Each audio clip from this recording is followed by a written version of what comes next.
अपने में मत बतियावा लोगी अब उनका तरह से हम बोला वाला सटाई नहीं और जेकर मर्जी रही सटी जेकर मर्जी तक नाची ना हो भाई लोग के तनी ध्यान रख भी बोला लेकिन जो डांस ताली हो के तीनों जानी लोग खाती हां हां अरे नहीं ताली बजाओ कैसे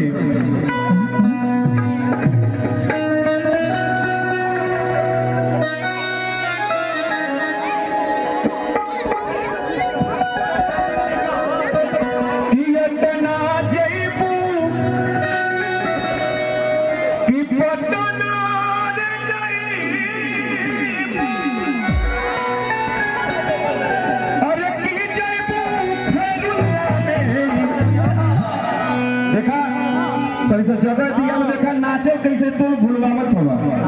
देखा हम बताओ थी 80-84 किलो के वजन है लेकिन तब वो नाचे फर्क ना पड़ी बाबू तनी बस ध्यान दिया तनी लड़का के माइक बढ़ावा सूरज भैया सूरज के माइक बढ़ावा देखा कैसे तनी जगह दे दिया हमरा कि अटना जइबू कि पटना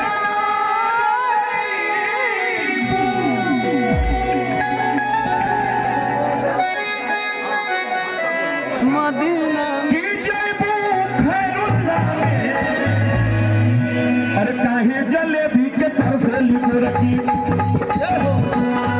अरे काहे जलेबी के तरस लिखो रखी रसगुल्ला काहे जलेबी के तरस लिखो रखी गाला लगा रसगुल्ला बड़ा मजा रसगुल्ला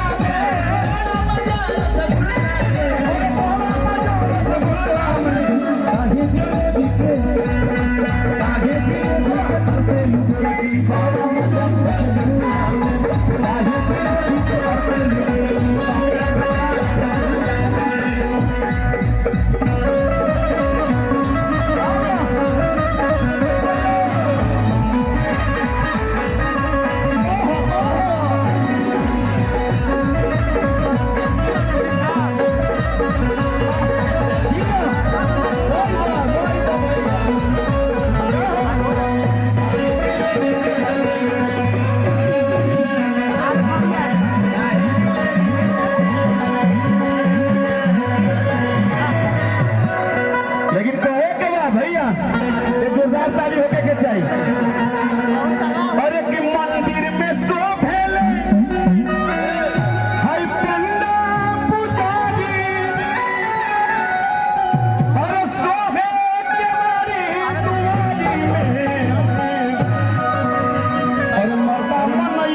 पिछवा चन्ना के खेत हम अरे कि चन्ना के खेत में छोट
तनी खुद कर देता आ तनी एगो आई देखिए इन मोह आवता इहो बोलल जरूरी बा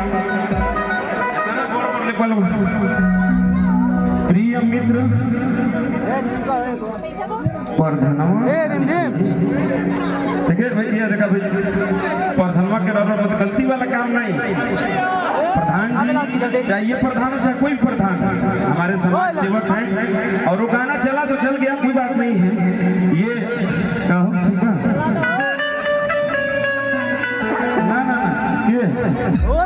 नहीं गलत काम नहीं किए गलत काम ट्रैक नहीं पकड़ के देखा एगो पर्ची आई रखले ओकर नाम बोले के बा बोल दी फिरो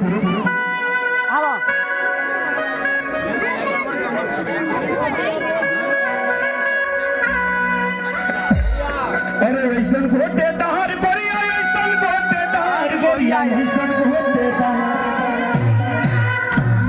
अरे ऐसन घोटे दहार गोरिया ऐसन घोटे दहार गोरिया ऐसन घोटे दहार अरे कहावा से बोलनी मंगलू अरे कहावा से बोलनी मंगलू गोरिया ऐसन घोटे दहार कहावा से बोलनी मंगलू गोरिया ऐसन घोटे दहार कहावा से बोलनी मंगलू गोरिया ऐसन घोटे दहार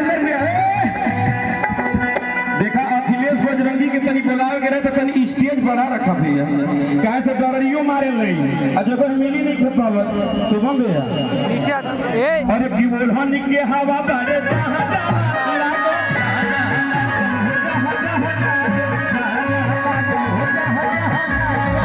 जगह लगवा भइल पाने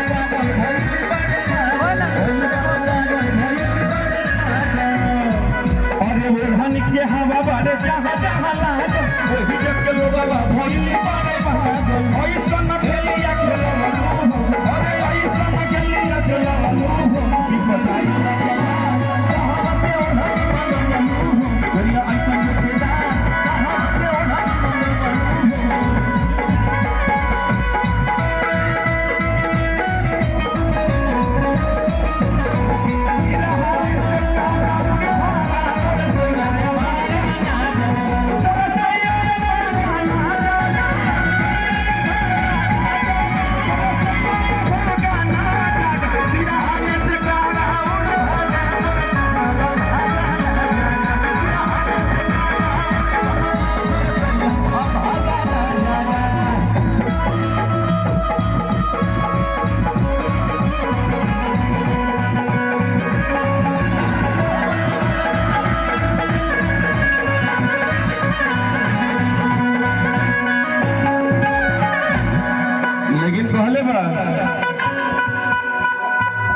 तीनों जानी बहुत बढ़िया एक जोरदार ताली तीनों जानी के ठंडा में इतना मेहनत करे ताली बजाओ लोग ताली बजावला से हाथ के लकीर बदल जाला कहे क्या गन गन एकदम क्या बात है तुम लोग के कहते हैं कि बहुत बढ़िया नाचते हैं आप भी बहुत बढ़िया गाते हैं कैसे अरे कि चले लूडो हरिया तमानी बिच नैया हिलोड मार अरे चले लूडो हरिया ऐसे ना माने पीछे आओ बैक गिर लेके पीछे आओ चल के जाए के बाद हाँ तू लोग के बतावे कि के बढ़िया चलता हो कि ना अब देख के बतावेगा कि के बढ़िया चलता हम चल के दिखाई ठीक है ना कि चले लूडो हरिया नदी बीच मैया हिलोड ऐसे ही हिलोड पे चले थोड़ा चले पे चले के बाद तू तो चल ना कि चले लू और वो चले लू ए हो चले लू तो हरी अपना ने बिच मैया हिलोड मारी अरे जीवा हां यार ये मुर्गी रहल लेकिन लग ना पहले से फिर से लगे के चाहिए ऐसा ना होके कि गिर जा ना गिरी नहीं थी गिरी तो हम पकड़ ले हमने तो गिर गई हां नहीं अरे हमारे कि चले लू ए हो चले लू ए हो चले लू तो हरी अपना ने बिच मैया हिलोड मारी ये बात है जोरदार एक बार माता बहन और से बजे के चाहिए ताली साली खाली साल और बैठल मालूम तो चिल्ला के कर बोलो तुम्हार मुर्गी खूब परियार हो जा, तुम्हार सब परियार हो जा, तुम्हार परिवार परियार हो जाए। हाँ भैया, मतलब ये बात बा कि चले लूडो होगी नदी बीच नैया हिलोर मार होगी भैया ये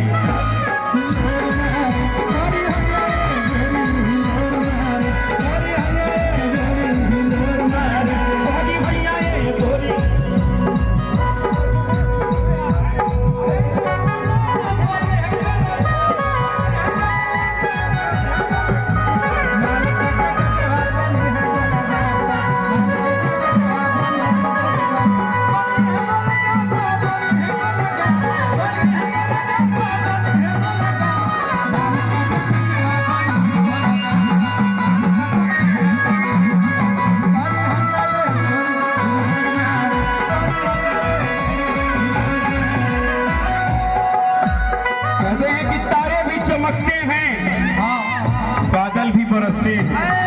हमारे भाई को शायरी लिख के देके गए हैं कि तारे भी चमकते हैं, बादल भी बरसते हैं, आप तो हमारे दिल में हैं, फिर भी हम मिलने को तरसते हैं। तारे घरवा के समझवा से आई मुश्किल को दे तो हर जीना जया ना तक बुए कर जाता ये चिल्लाई लेला पुदीना लेकिन भैया आई पानी तोहरा गोलिया केने बारू हमर ललिया आई पानी तोहरा गोलिया केने बारू हमर ललिया करहता बेचैनी के दादा मुश्किल भइल बाती लेला पुदीना अरे लेला पुदीना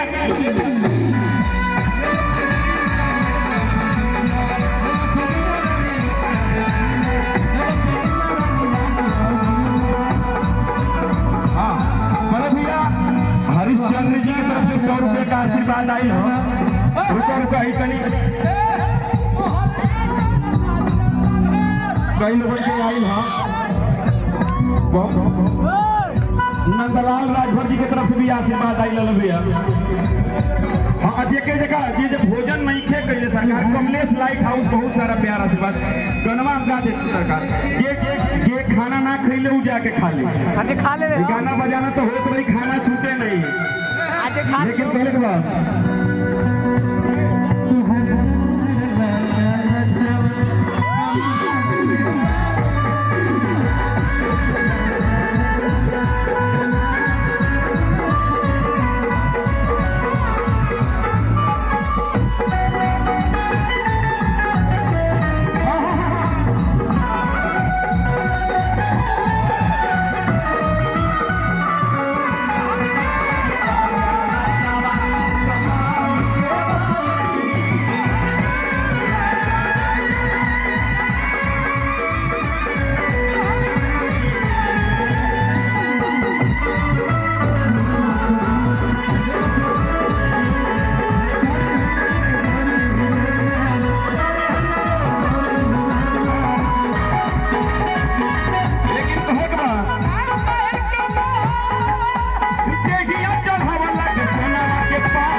नहीं सात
रहली पहिला ही तोहसे